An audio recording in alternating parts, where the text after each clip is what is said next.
Ireland about the latest restrictions there. First, though, to our political correspondent, Ione Wells, who's with me in the studio.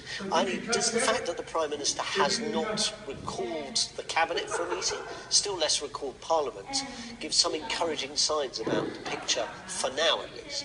I think that's right to say for now this is a sign of no movement just yet on any restrictions in England, because he has made that promise to MPs that they would get a say on any more legal restrictions in England. He could, however, issue some more stronger guidance if he thought that was necessary, although even that is something that has been met so far with quite fierce resistance from a number of Conservative MPs as well. Now, I think there is a sort of acknowledgement that any further legal restrictions in England would be politically quite difficult. First, there's the issue of getting it through his own MPs. Remember last time when he introduced COVID passports in England, he relied on Labour votes to get that through with a massive Tory rebellion. Then there's also the issue of getting it through his fellow government ministers. At the moment, a lot of government ministers not very keen on the idea of further restrictions. So at the moment, Boris Johnson's able to sort of use his cabinet as a bit of a sort of shield, really, with all of them, well, the majority of them at least, wanting to see more data on hospitalisations before making any decisions. They say unless kind of rising hospitalisations could justify further restrictions, they don't currently want to introduce any. However, I think these next few days are really going to be key. Firstly, as we've heard there, businesses are looking for certainty, particularly ahead of New Year's Eve, about whether or not there will be any further restrictions. But also government's now towing this very difficult line to navigate between not wanting to act until hospitalisations rise steeply, but also not wanting to leave things too late if the data does start to point that way. Ione Wells, thanks very much. Well, as we heard, in Scotland, temporary measures have begun for hospitality and leisure businesses. Let's talk now to our correspondent, Catriona Renton, in Glasgow. Catriona, these are significant measures, but they're ones that in many ways people in Scotland will be familiar with.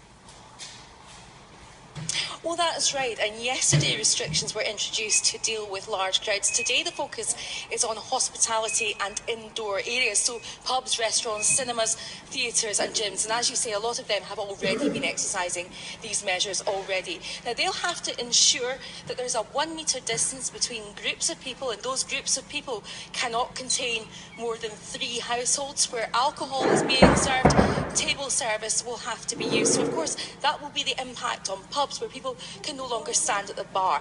Now, nightclubs as well, of course, will be affected, and they can only really open if they offer table service and if they can do the distancing measures as well.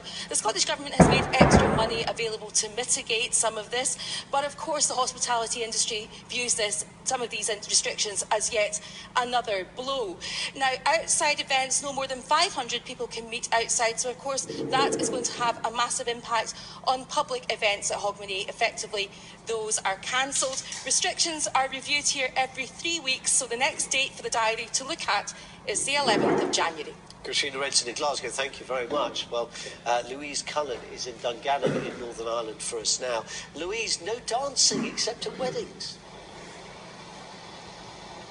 Yes, that's the only exception for that, but really this fresh mix of regulations and recommendations, it's a bit of a return to the familiar for Northern Ireland around table service and hospitality settings, working from home where possible and limiting the number of households allowed to gather in a private home.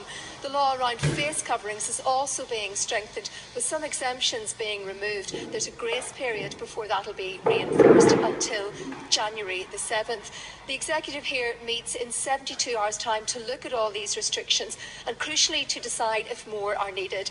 Now, the Finance Minister has said there will be further support available for businesses affected, but for many hospitality businesses, they've already cancelled New Year's Eve here rather than take the risk of buying in stock and booking staff.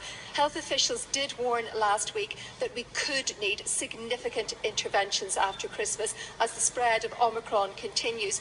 But they said that does depend on what the data says and, importantly, on the decisions we all make between now and then.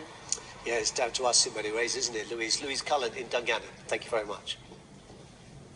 Now, there have been more COVID-related flight cancellations, with more than 1,400 flights cancelled around the world on Monday.